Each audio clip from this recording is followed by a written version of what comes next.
Colossenses capítulo 1. Irmãos, Paulo escreveu esta carta exatamente para falar da supremacia de Cristo. Este é o tema principal desta carta. Paulo estava combatendo uma heresia muito conhecida como a heresia de Colosso, daquela região, onde a supremacia de Cristo estava sendo trocada, negada, e diversas coisas estavam assumindo o lugar de Cristo. A igreja dos Colossenses não é uma igreja que Paulo havia iniciado. Paulo não iniciou o trabalho nesta igreja. Em muitas outras Paulo iniciou, mas essa igreja não. Essa igreja surgiu de outra forma. No versículo de número 4, você vai ver Paulo dizendo que desde que ouvimos da vossa fé em Cristo Jesus e do amor que tende para com todos os santos, é que ele estava intercedendo por eles, por causa de Epáfras, que foi quem provavelmente serviu aquela igreja dos Colossos. Mas Paulo, por mais que não tenha pastoreado aquela igreja, aquela região dos Colossenses aí, Paulo escreve uma carta a eles, mostrando para eles a importância da supremacia de Jesus. Eu quero olhar com você a partir do verso de número 15. Nós iremos ler do verso 13, mas a minha reflexão vai ficar a partir do verso 15. Mas só para você entender o contexto, vamos ler do verso 13 até o verso 23. Enquanto nós estivermos lendo, você vai provavelmente quase que cantar o último cântico que foi cantado aqui na igreja, hoje no culto, porque a música está neste texto aqui. Diz assim: Ele nos libertou do império das trevas e nos transportou para o reino do Filho do seu amor, no qual temos a redenção, a remissão dos pecados. E aí começa este hino de louvor.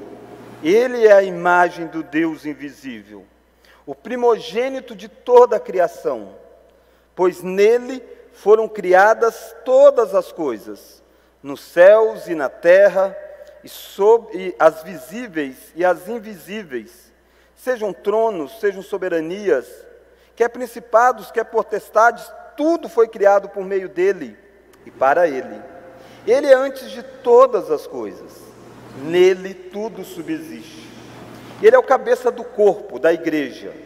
Ele é o princípio, o primogênito de entre os mortos, para em todas as coisas ter a primazia. Porque aprove a Deus que nele residisse toda a plenitude, e que, havendo feito a paz pelo sangue da sua cruz, por meio dele, reconciliasse consigo mesmo todas as coisas, quer sobre a terra, quer nos céus. E a vós outros, que outrora eres estranhos e inimigos no entendimento pelas vossas obras malignas, agora, porém, vos reconciliou no corpo da sua carne, mediante a sua morte, para apresentar-vos perante ele santos, inculpáveis e irrepreensíveis, se é que permaneceis na fé, alicerçados e firmes, não vos deixando afastar da esperança do evangelho que ouviste, que foi pregado a toda criatura debaixo do céu, e do qual eu, Paulo, me tornei ministro. Vamos orar? Deus, abre os nossos olhos para entender as belezas deste texto. Nos dê a graça, ó Deus, de sermos alimentados pela Tua palavra. Oramos em nome de Jesus. Amém. Irmãos, você percebe no versículo 13 e 14, que Paulo diz de um transporte, de tirar de um reino e nos colocar em um outro reino. Há dois reinos, o império das trevas e o reino do Filho. O reino do Filho do seu amor, ou o reino do seu Filho amado. Paulo então diz que Deus fez isso conosco. Deus tirou as nossas vidas deste império das trevas e nos colocou como súditos deste reino, onde Jesus, o Filho amado de Deus, é o Rei. O que eu quero olhar com você, há um tempo atrás eu preguei nesses dois versos, 13 e 14, esse resgate, essa transformação do império das trevas para o reino do Filho. O que eu quero olhar com você é a partir do verso 15, que é a característica desse rei. Quem é este que reina? Quem é este que governa? Quem é este que domina sobre tudo e sobre todos? Quem é este que está governando e que eu e você nos tornamos súditos dele? E aí Paulo então vai fazer aqui uma descrição que alguns estudiosos pontuam que provavelmente era um cântico que Paulo retirou de algum outro lugar, que a igreja já cantava, a igreja já conhecia. E Paulo então utiliza dessas expressões, formando aqui um cântico de louvor a Deus, do verso de número 15 até o verso de número 20, seria esse cântico. E eu quero então olhar com você sobre a supremacia de Cristo na criação e na redenção. Nós precisamos ter os olhos abertos para isso. Se nós olhamos para o Natal, se nós nos aproximamos da data natalina, nós precisamos entender que de fato o que acontece, o nascimento de um rei, que inaugura um reino sobre o qual nós estamos sendo conduzidos na nossa vida. Mas para que nós possamos ter a alegria de pertencer a este reino, nós precisamos saber como que é esse rei. Saber quem ele é, faz com que nós possamos enxergar o reino de uma forma diferente. E essa supremacia que Cristo tem, vai se revelar nesses dois grandes blocos, no bloco da criação e no bloco da redenção. Olha aí comigo então a supremacia de Cristo na criação. E às vezes a gente esquece disso. Nós falamos muito de Cristo como Redentor, mas Cristo é supremo sobre a criação, Ele tem supremacia, Ele exerce supremacia. Olha lá o verso de número 15, ele vai começar a descrever essa supremacia de Cristo como em relação à criação. Leiamos o verso 15, vamos ler? Ele é a imagem do Deus invisível. Só até aí. Ele é a imagem do Deus invisível. Por que que Jesus, ele tem supremacia sobre a criação? Porque ele, na verdade, é a imagem daquele Deus que é invisível. A invisibilidade de Deus é um dos seus atributos. Nós falamos isso na escola dominical há uns domingos atrás. Um dos atributos de Deus é que ele não tem matéria, ele não tem corpo. O próprio Jesus disse isso para a mulher samaritana, que Deus é espírito, importa que os seus adoradores o adorem em espírito e em verdade. E no Antigo Testamento você vai encontrar, dentre os mandamentos, um que diz, não terás imagem de Deus. Não farás para ti nenhum tipo de imagem de Deus. É proibido representar Deus de qualquer forma. Está um dos 10 mandamentos. E essa invisibilidade de Deus, ela tem um significado teológico muito grande no Antigo Testamento. Então ninguém via a imagem de Deus.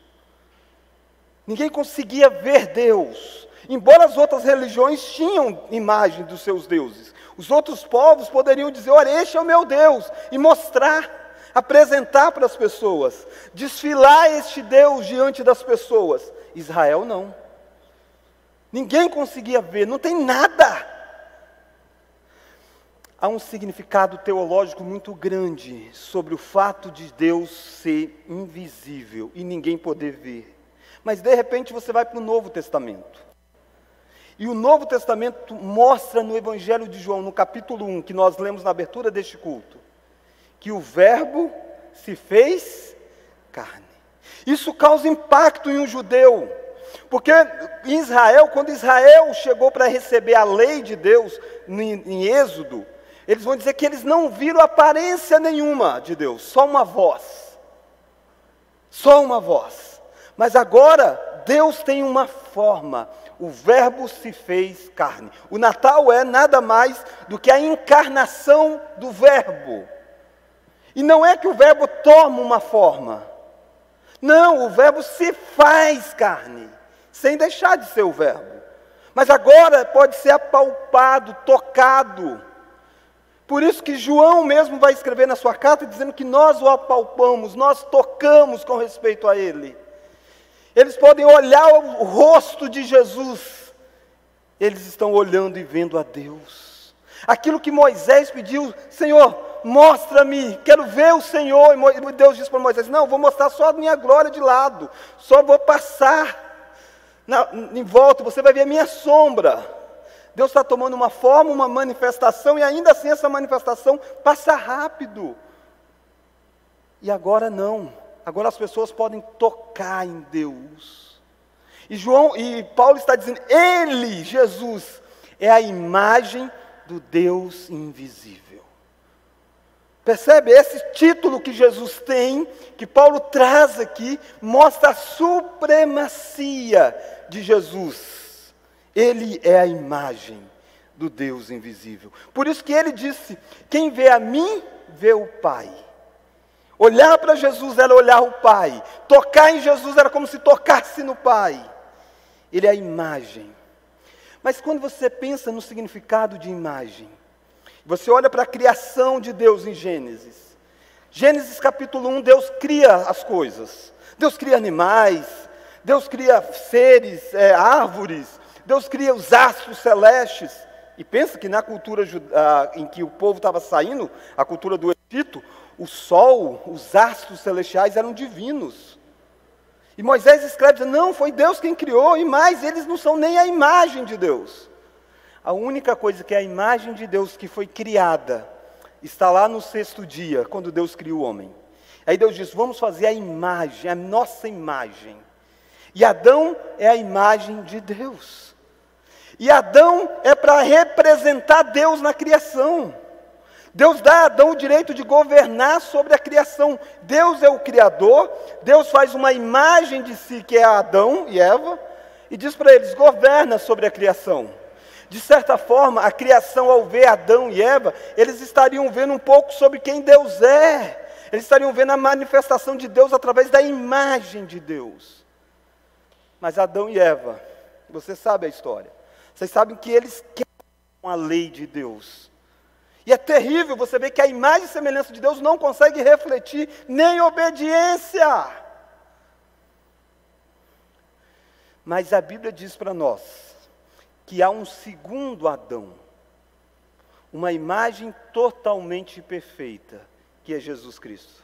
Esse título, que ele é a imagem do Deus invisível, remete a essas duas grandes verdades. O fato de Deus não poder ser visto, não poder ser tocado, e Jesus é o próprio Deus encarnado, e o fato de Jesus ser o segundo Adão, a imagem perfeita de Deus. Ele é aquele que vai estabelecer plenamente quem Deus é para a criação, porque Jesus é essa imagem perfeita. Paulo começa dizendo dessa supremacia de Jesus, dizendo que ele é a imagem do Deus invisível. Ele é o segundo Adão perfeito. Mas olha mais, olha o verso 15 ainda. Ele é a imagem do Deus invisível, vamos ler agora? O primogênito de toda a criação. Na escola dominical eu fiz uma aula só sobre esse título, não tem como eu tratar aqui. Olha lá nos vídeos anteriores, você vai encontrar uma aula sobre quem Jesus é, os títulos que Jesus tem. Eu quero apenas chamar a sua atenção para essa ideia de supremacia, mostrando Jesus como aquele que é o primogênito da criação.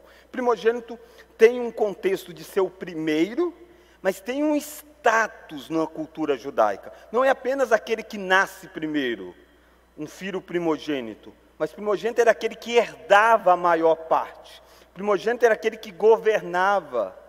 Inclusive pessoas na própria Escritura, você vai ver que vai ser chamado de primogênito sem ser primogênito, sem ter nascido primeiro. Deus inverte as ordens naturais e Deus torna, por exemplo, Jacó o primogênito, embora Esaú fosse o primogênito. Mas Jacó herda tudo.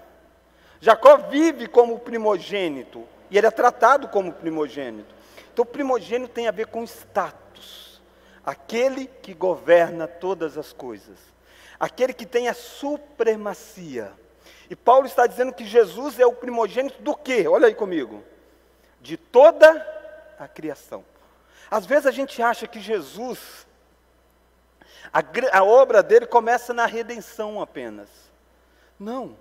O Filho de Deus está lá em Gênesis 1. No princípio criou Deus os céus e a terra. Aquele que se encarna no Natal, ele já estava lá na eternidade. E ele estava criando todas as coisas. João diz que o verbo estava no princípio, todas as coisas foram feitas por intermédio dele. Sem ele, nada do que foi feito se fez. Nada deste universo foi criado sem que o Filho de Deus fosse um instrumento da criação. Por isso que ele é o primogênito de toda a criação. Paulo está dizendo, olhe para esse mundo. Está dizendo para a igreja dos Colossos, ei, olha para tudo que você vê. Sabe quem é o primogênito disso? Sabe quem governa isso? Sabe quem é o dono disso? Sabe quem fez tudo isso? Jesus, o Filho, a imagem perfeita de Deus. Irmãos, é interessante que esse aspecto de Jesus na criação demonstra para nós no versículo 16 que Jesus é a origem de todas as coisas. Olha o verso 16. Pois nele aqui é em Jesus, no Filho, foram criadas todas as coisas, nos céus e sobre a terra. É impossível você ler esse texto sem você lembrar de Gênesis 1. No princípio criou Deus os céus e a terra. As coisas dos céus, não é apenas o céu que você visualiza, mas as coisas do mundo espiritual e as coisas da terra. Ele é o Criador das duas coisas.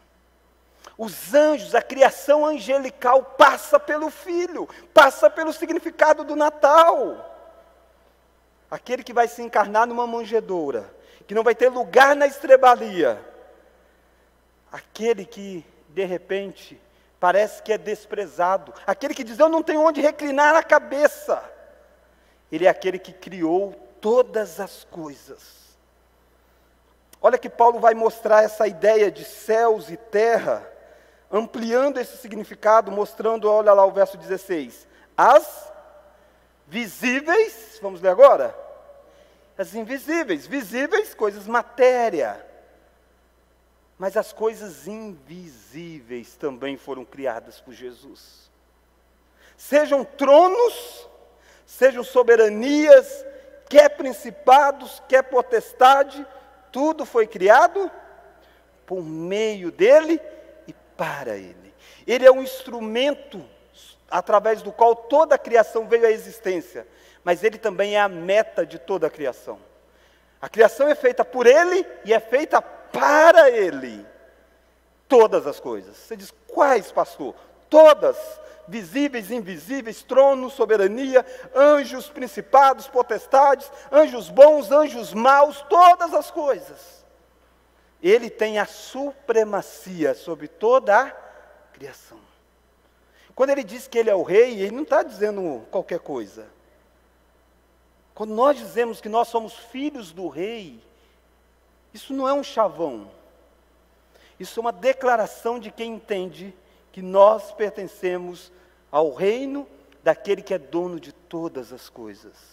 Porque ele as criou, ele as criou. Natal é muito mais do que simplesmente redenção. Natal nos lembra do Criador de todas as coisas. Em Gênesis 1, o Filho estava lá. Naturalmente não encarnado, não tinha corpo. Ele ainda era a imagem visível de um Deus invisível.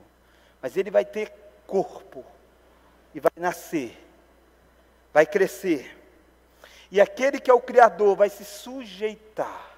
Agostinho tem um capítulo de um livro dele que ele faz de forma poética essa descrição daquele que é o dono de todas as coisas, tendo que aprender a andar. Daquele que é o Criador de todas as coisas, precisa de um colo para dormir. Ele chora, ele tem sede, ele tem fome. Esse é um mistério enorme. E que o Natal precisa lembrar você, que nós estamos falando daquele que tem a supremacia sobre a criação, fazendo-se homem. Olha o verso 17. Ele é antes de todas as coisas. Percebe, primogênito aqui não significa que Jesus foi a primeira criação, não é essa a ideia. Tanto é que ele é antes de todas as coisas. Ele é eterno. A ideia de primogênito é que ele governa, ele é quem cria, a partir dele que as coisas acontecem. Essa que é a ideia aqui. Olha o finalzinho do verso 17. Nele tudo subsiste. Sabe o que Paulo está dizendo? Que não apenas cria, mas Jesus sustenta a criação. Sabe por que esse mundo não se destrói, não se se destrói? Porque Cristo provém, mantém, faz com que este mundo continue a existir. Às vezes você vê matérias científicas, e aí você fica sabendo de tantas coisas que acontecem no universo, e tantas coisas grandes que passam de um lado, passam para o outro, e de vez em quando diz, olha, sabe de uma coisa, em tal época é perigoso algo bater na terra. Irmãos, essas coisas não estão fora do controle de Jesus. Quando você olha para a terra, e ela está suspensa no ar, num certo sentido. Não tem nada. Lógico que tem uma série de leis físicas aqui por detrás. Mas quem criou essas leis? Quem está se sustentando este universo? Jesus. É isso que Paulo está dizendo. Paulo diz, é Ele, é nele que todas as coisas acontecem. Nada acontece se Jesus não segurar, não governar, não sustentar. E Ele está fazendo isso com a criação. Foi essas coisas que Deus, por exemplo, tratou com o coração de Jó. Jó estava sofrendo, e você sabe a história dele. Angustiado, pedindo para si a morte, e questionando Deus, dizendo, Deus não é justo. E faz várias perguntas para Deus. De repente Deus fala no livro de Jó, e Deus demora a falar no livro. Depois de Jó falar vários capítulos, dos amigos de Jó falar várias vezes, falar muitas coisas erradas dos amigos de Jó. Então Deus resolve falar. Aí você diz, agora Deus vai consolar Jó, Deus vai explicar para Jó. Deus não explica para Jó porque Jó sofre. Deus começa a dizer para Jó, Jó, onde você estava quando eu lancei as bases do universo? Ele começa a conversar com Jó sobre criação e ele faz perguntas. Ele diz, eu vou te perguntar. E ele começa a perguntar, você sabe quanto tempo demora para tal animal criar? Você conhece essas particularidades? E Jó não sabe. Como eu não sei, como você não sabe. E Deus está dizendo, ei, eu conheço todos os detalhes da criação. Porque eu sou o criador disso tudo. Quando Deus acaba de falar isso com Jó, Jó diz, eu me arrependo. Eu falei do que eu não entendia.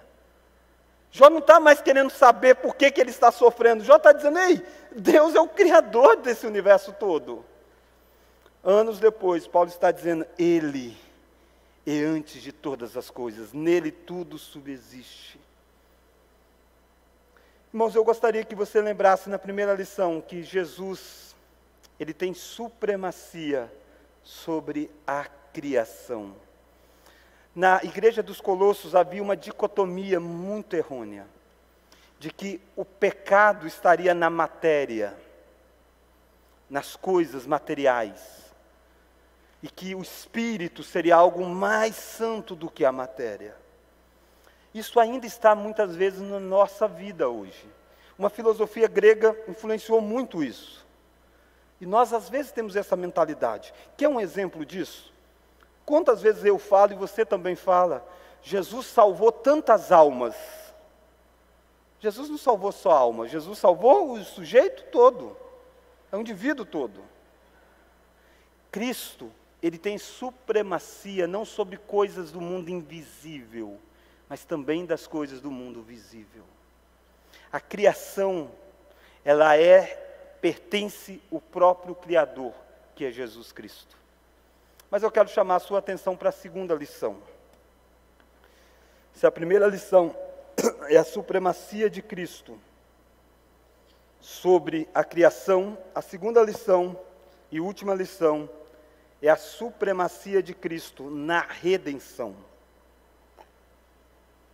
Olha aí comigo o verso de número 18. Ele ainda é Jesus, Ele é o cabeça do corpo da igreja. Agora Paulo passa a falar de uma outra criação que Jesus fez. Não a criação de Gênesis 1. Não aquela criação, mas uma criação que ele chama da igreja dele. De um novo povo. E Jesus é o cabeça desta igreja. E a igreja é o corpo de Cristo.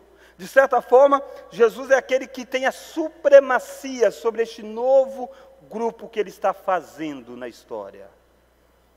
E Cristo como cabeça, ele vai ter a visão orgânica da situação. A cabeça aponta para aquilo que era força, de onde vinha a vida na cultura grega, daquilo que fazia com que o corpo funcionava. E essa é a ideia de Cristo como cabeça. Tira o cabeça, o corpo está morto. Sem o cabeça não tem corpo. E ele diz mais, a ideia do cabeça aponta para aquele que governa. Como cabeça, ele é aquele que dá vida. E como cabeça, ele é aquele que governa. O que é a igreja? A igreja é um povo que tem vida por causa de Cristo. A igreja é um povo que é liderada por Cristo.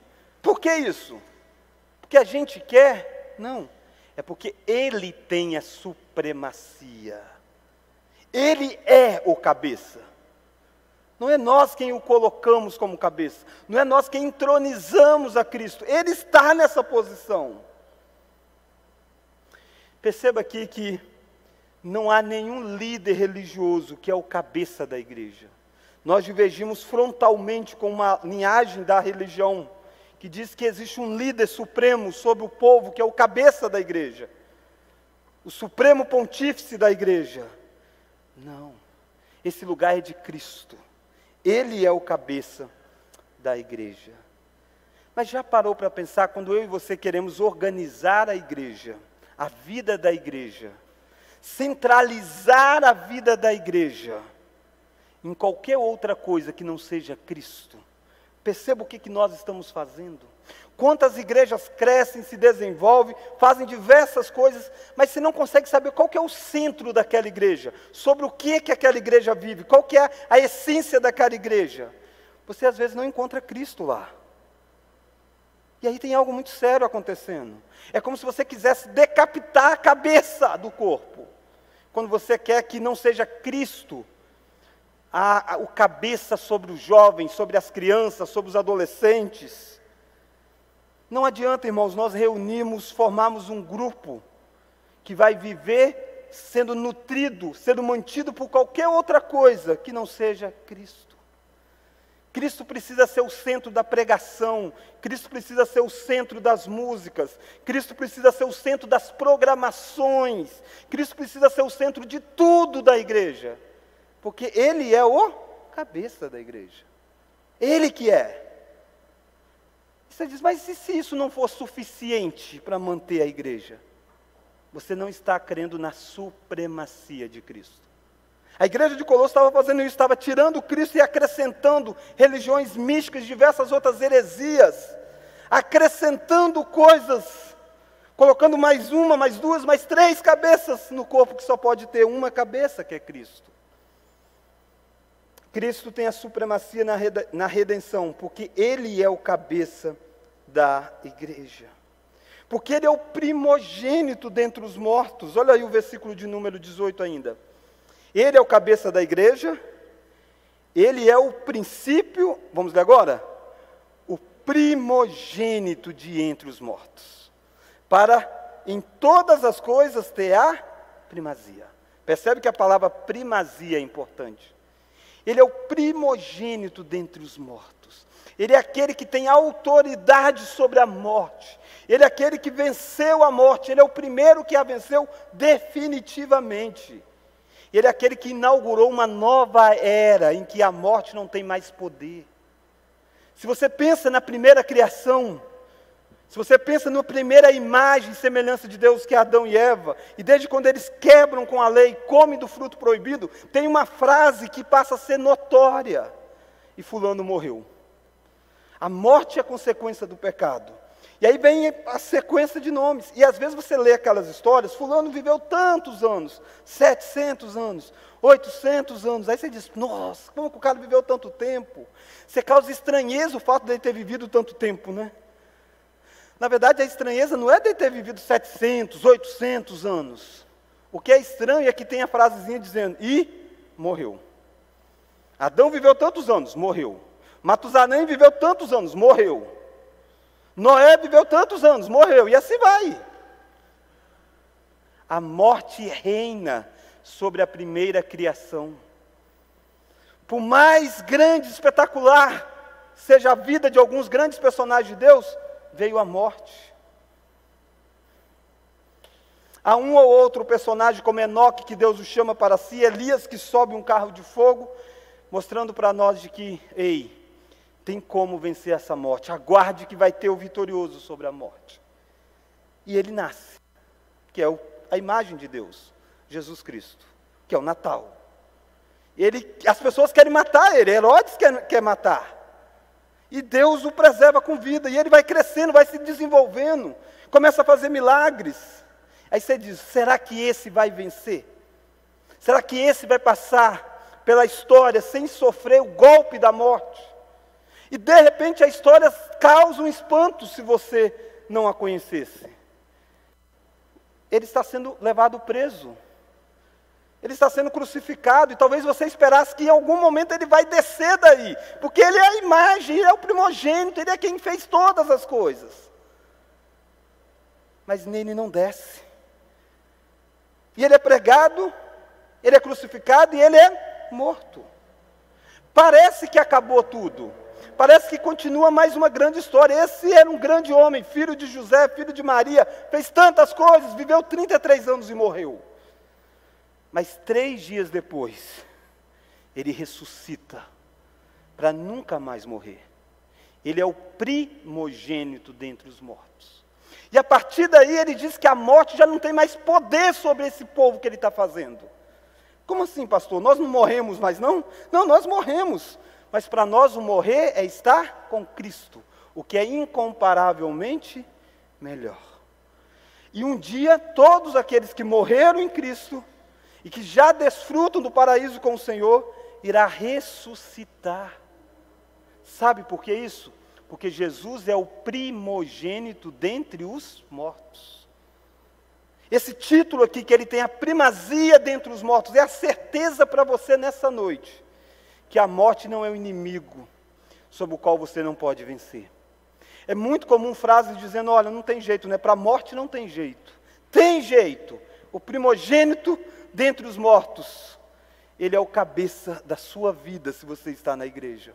Se você é membro do corpo de Cristo, aquele que é o primogênito dentre os mortos, ele tem a primazia sobre você. E um dia, mesmo que você morra, você ressuscitará para nunca mais morrer quando ele voltar. Ele é o primeiro que inaugura essa era. Nós vivemos nesse já e ainda não. Mas olha mais. Olha que ele é aquele que reconcilia Deus com todas as coisas. Por isso que ele tem primazia sobre a redenção. Olha o versículo de número 19. Porque aprove a Deus que nele residisse toda a plenitude. Em Jesus residia toda a plenitude de Deus. Olha o verso 20. Que havendo feito a paz pelo seu sangue na cruz, por meio dele, reconciliasse consigo mesmo, vamos ler agora? Todas as coisas, quer sobre a terra, quer nos céus. Perceba o que você está vendo aqui? Você está vendo que a morte de Jesus reconciliou com Deus todas as coisas, nos céus e na terra. Ele está dizendo que a morte de Jesus teve impacto onde? Na criação. Cristo, ele causa redenção não só em pessoas como eu e você, mas os efeitos da morte de Cristo se aplicam também sobre a criação, sobre o universo que ele criou. É por isso que Paulo vai dizer em Romanos, capítulo 8, que a criação a um tempo geme, sofre angústia. O mundo sofre terrivelmente, aguardando um dia em que será plenamente livre das consequências do pecado. Por que isso? Porque lá na cruz do Calvário, Jesus reconciliou com Deus também a natureza. A natureza, desde o pecado da primeira imagem de Deus feito, que é Adão e Eva. A criação foi o quê? Amaldiçoada. Maldita é a terra por tua causa. O mundo foi amaldiçoado por causa da imagem e semelhança de Deus que quebrou, que foi Adão e Eva. Agora, a imagem perfeita que é Jesus Cristo reconcilia, não apenas espiritualmente, mas reconcilia a própria criação com o Criador. É por isso que a Bíblia diz para nós que Jesus está reinando sobre este mundo. E um dia Ele vai pegar este mundo, quando Ele voltar, e vai fazer deste mundo um novo céu e uma nova terra. E o texto de Coríntios diz que Ele vai pegar esse mundo e vai pegar ao Deus Pai, para que Deus seja tudo em todos. O que você está vendo é exatamente o reinado do Filho, levando a consumação, entregue a obra do reino para Deus. Porque Ele é o Rei que tem a primazia sobre a criação. Mas olha o finalzinho ainda, olha o versículo de número 21. Ele não só reconciliou as coisas do céu e da terra, mas Ele reconciliou pessoas. Olha o verso 21. E a vós outros, também que outrora eres estranhos, inimigos no entendimento pelas vossas obras malignas, agora, porém, vos reconciliou no corpo da sua carne. Aquele em quem toda a plenitude de Deus habitava, reconciliou eu e você, por causa da carne dele, que foi partido em nosso lugar, mediante a sua morte, para apresentar-vos perante ele, santos, inculpáveis, irrepreensíveis. Olha que transformação. De praticantes das obras malignas, nós nos tornamos santos e irrepreensíveis. Por que isso? Porque aquele que tem a supremacia fez paz, reconciliou as nossas vidas com Deus. Irmãos, quando nós olhamos para isso, a pergunta que eu gostaria que você pudesse responder para você mesmo é se você já desfruta desta paz. Se você está em paz. O mundo está em guerra. As pessoas estão em guerra, mas você está em paz? O texto diz para nós que já teve uma reconciliação. Se você ainda não está em paz, talvez você precise voltar-se para a supremacia de Cristo, para você entender que Ele está reinando sobre este mundo criado, e está reinando sobre a igreja dele. Você pode ter paz com Deus. Essa é uma paz que custou um sangue. Percebe? O texto diz para nós, ele fez a paz pelo sangue da sua cruz. Foi sangrento essa missão de paz, mas Ele a conquistou, Ele a conquistou. Ele fez paz da criação com o Criador. Ele fez paz da criatura que somos nós, da imagem e semelhança com Deus, para que eu e você possamos ser a imagem e semelhança de Jesus Cristo. E a minha pergunta é: você se parece com esse que promove paz? Você é marcado por promover paz ou guerra? Você é marcado por promover paz ou conflito? O seu Salvador veio promover paz e você é chamado para ser um pacificador. Lembra do Sermão do Monte? Bem-aventurados pacificadores, porque serão chamados filhos de Deus. Filhos de Deus. Às vezes nós somos pessoas prontas para entrar em uma guerra, prontas para entrar em um conflito, quando nós deveríamos ser pessoas pacificadoras. A minha pergunta é: você vive em paz com a criação de Deus? Ou você é instrumento para a destruição da criação, da exploração sem noção, sem cuidado, sem zelo? Você acha que esse mundo deve ser usado para como? É para a glória de Deus. Ele reconciliou a criação com Ele, você deve estar reconciliado com a criação. E você precisa estar reconciliado com a igreja de Jesus Cristo. Como que você vive se você não pertence ao corpo da igreja? O corpo de Cristo, que é a igreja, melhor dizendo. Perceba que Paulo, em pequenos versos, Paulo liga Gênesis 1 com Apocalipse. o início com o fim. A criação com a restauração de todas as coisas. Porque Cristo é supremo. Cristo tem a supremacia, Ele tem a primazia sobre estas coisas todas. Será que você vive como alguém que sabe que faz parte desse reino? Às vezes a gente vive muito como coitadinhos, reclamando de tudo e de todos, como se a nossa vida fosse uma derrota. Não. Nós não vivemos um triunfalismo barato, mas nós sabemos em quem temos crido, sabemos que somos mais do que vencedores. Sabemos que já estamos reinando com Cristo, que nada pode nos separar dele, quer principados, potestades, nada pode, porque nós sabemos em quem temos crido, estamos bem certos, que Ele é poderoso para guardar o nosso depósito até o dia final. Vamos orar? Deus, obrigado porque o Teu Filho tem a primazia, Ele é antes de todas as coisas. Obrigado porque Ele é o cabeça da nossa vida. Obrigado porque Ele é o cabeça da terceira igreja. Ele é o cabeça de toda a igreja de Jesus Cristo. Obrigado, ó Deus, porque nele nós podemos ver a reconciliação e ter a reconciliação.